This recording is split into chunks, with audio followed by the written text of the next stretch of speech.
Hai hai hai, hari ini kita berjumpa lagi bersama saya Miss Tere untuk pembelajaran tema 1 Selamatkan makhluk hidup dan subtema 1 Tumbuhan sahabatku pada pembelajaran 1. Sebelum kita memulai pembelajaran kita, marilah kita mengambil sikap untuk berdoa terlebih dahulu.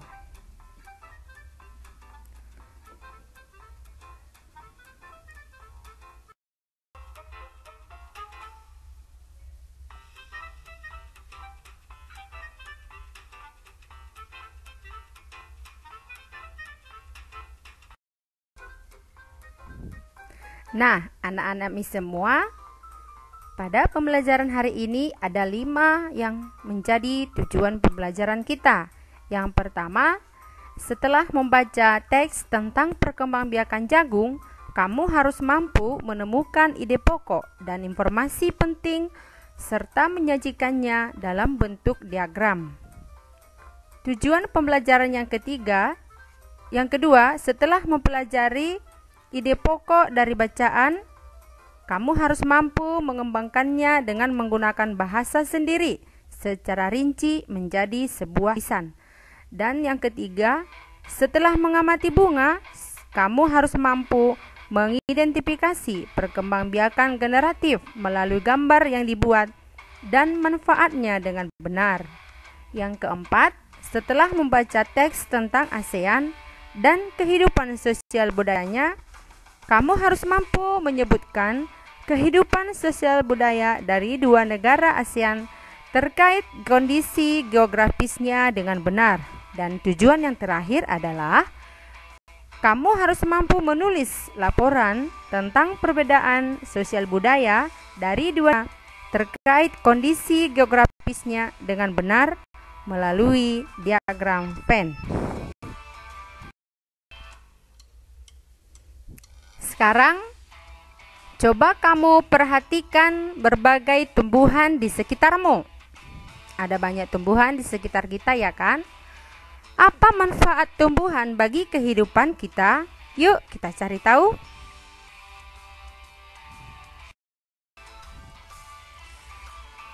Nah, coba amati gambar berikut ini. Ada banyak tumbuhan, ada beberapa hewan, dan juga ada beberapa manusia.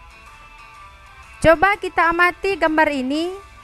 Apa manfaat yang diperoleh oleh manusia juga hewan dari tumbuhan?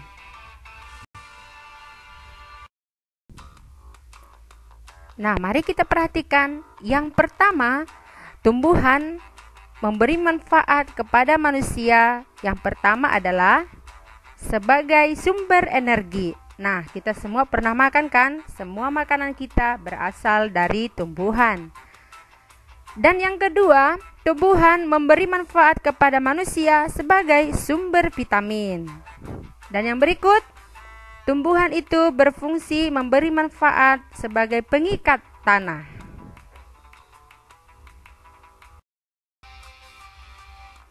Manfaat lain yang kita peroleh dari tumbuhan adalah tumbuhan itu memberikan atau sebagai sumber oksigen bagi kehidupan manusia dan hewan. Dan tumbuhan juga berfungsi memberi manfaat sebagai peduh, sebagai tempat teduh. Nah, sekarang apa manfaat tumbuhan bagi hewan? Tumbuhan merupakan sumber energi bagi hewan juga, karena semua hewan membutuhkan energi dari tumbuhan. Yang berikut adalah tumbuhan itu sebagai pelindung bumi dari sengatan matahari, dari radiasi matahari. Tumbuhan itu melindungi bumi dari sinar matahari.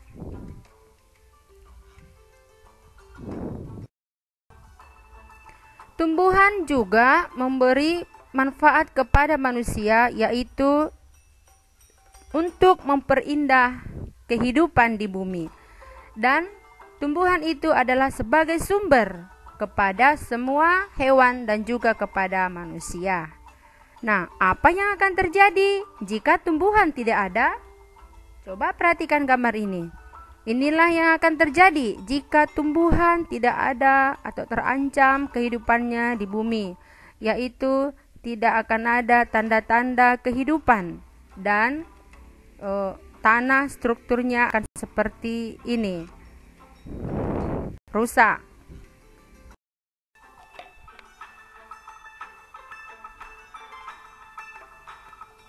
Nah, sekarang coba kamu perhatikan dan coba kamu pahami tentang teks bacaan yang diberikan ini. Bagaimana jagung berkembang biak? Jagung merupakan salah satu tanaman yang dijadikan bahan makanan pokok di berbagai tempat, juga di Indonesia. Contohnya, penduduk Pulau Madura menjadikan jagung sebagai makanan pokoknya. Jagung merupakan salah satu tanaman penghasil karbohidrat yang sangat diperlukan oleh tubuh. Seorang petani jagung memulai pembiakan tanamannya dengan menanam biji jagung. Setelah 3 sampai 4 hari, bakal tanaman akan muncul di permukaan tanah. Tanaman jagung akan terus tumbuh menjadi besar. 3 hingga 3,5 bulan, buah jagung dapat dipanen oleh petani. Buah jagung yang berbentuk seperti tongkol pada mulanya berupa sekuntum bunga. Bunga jagung memiliki helai-helai rambut halus pada bagian ujungnya. Pada helai rambut tersebut terdapat tepung sari. Tepung sari akan terbang terbawa angin ketika angin bertiup. Tepung sari yang terbawa angin sebagian akan jatuh ke kepala putik yang terletak di bagian bawah bunga pada pohon jagung yang lain. Ketika itulah terjadi pembuahan. Bunga jagung tersebut terus berkembang hingga menjadi buah jagung.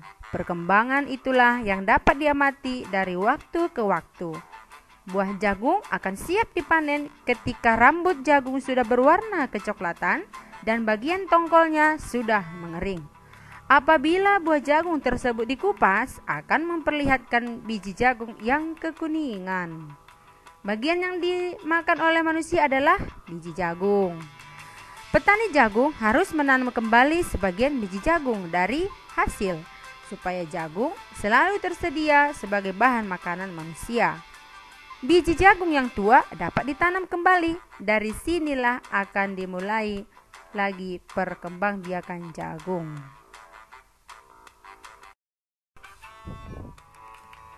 Nah, setelah membaca isi teks paragraf di atas, coba kamu tuliskan ide pokok dan informasi penting dari setiap paragraf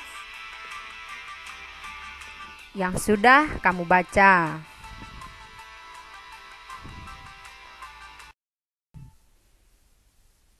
Ide pokok atau informasi penting yang sudah kita baca pada paragraf di atas, kamu bisa menuliskannya pada diagram berikut ini. Tentukan, tuliskan ide pokok dari paragraf 1, ide pokok dari paragraf 2, ide pokok dari paragraf 3, ide pokok dari paragraf 4, dan ide pokok dari paragraf 5.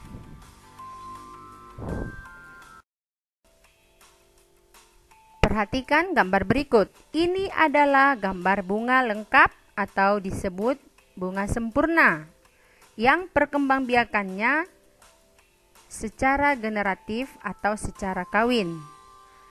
Perhatikan bagian-bagian bunga lengkap atau bagian-bagian bunga sempurna.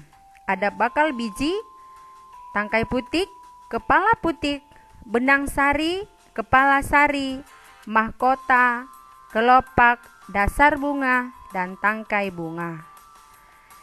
Inilah macam-macam penyerbukan yang terjadi pada bunga. Yang pertama adalah penyerbukan sendiri.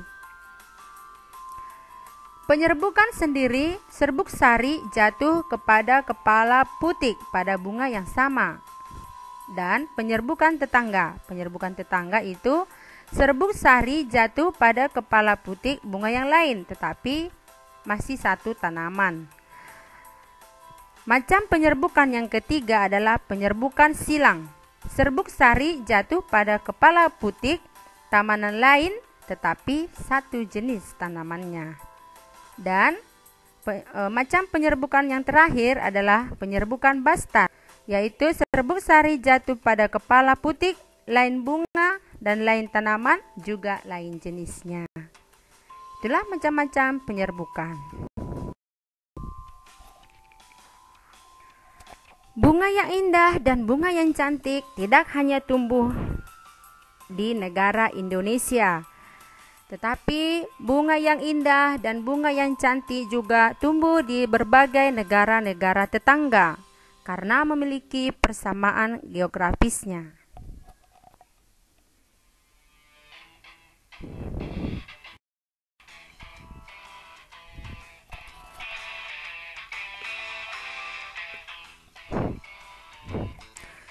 Negara-negara yang memiliki persamaan geografis tersebut bergabung atau membentuk suatu organisasi yang disebut Organisasi ASEAN.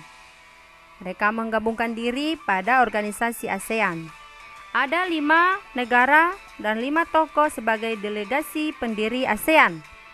Yang dari negara Indonesia ada Adam Malik, dari negara Filipina ada Narcisco Ramos dan Tun Abdul Razak dari Malaysia. Tokoh dari Singapura adalah S. Rajaratnam dan dari Thailand bernama Thanat Khoman.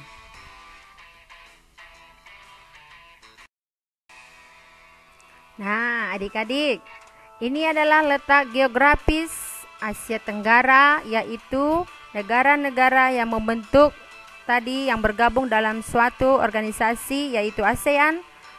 Letak geografis berada di antara 3 perairan, yaitu Samudra Hindia dan Teluk Benggala di bagian barat. Yang kedua, Laut Cina Selatan di utara, dan yang ketiga, Samudra Pasifik di timur. Wilayah Asia Tenggara dibagi menjadi 2 daratan, yaitu 1 daratan berbentuk semenanjung, yaitu negara Myanmar, negara Thailand, negara Laos, negara Kamboja, negara Vietnam, dan wilayah Malaysia bagian barat. 2 daratan yang berbentuk gugusan kepulauan, yaitu negara Filipina, negara Indonesia, negara wilayah Malaysia bagian timur, dan Singapura, juga Brunei Darussalam.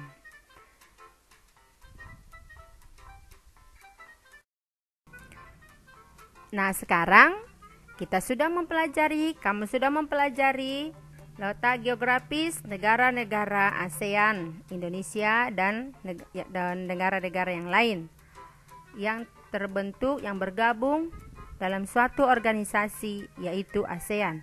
Nah, sekarang tugasmu adalah tuliskanlah pemikiranmu tentang karakteristik negara pada diagram Venn yang tersedia pada bukumu.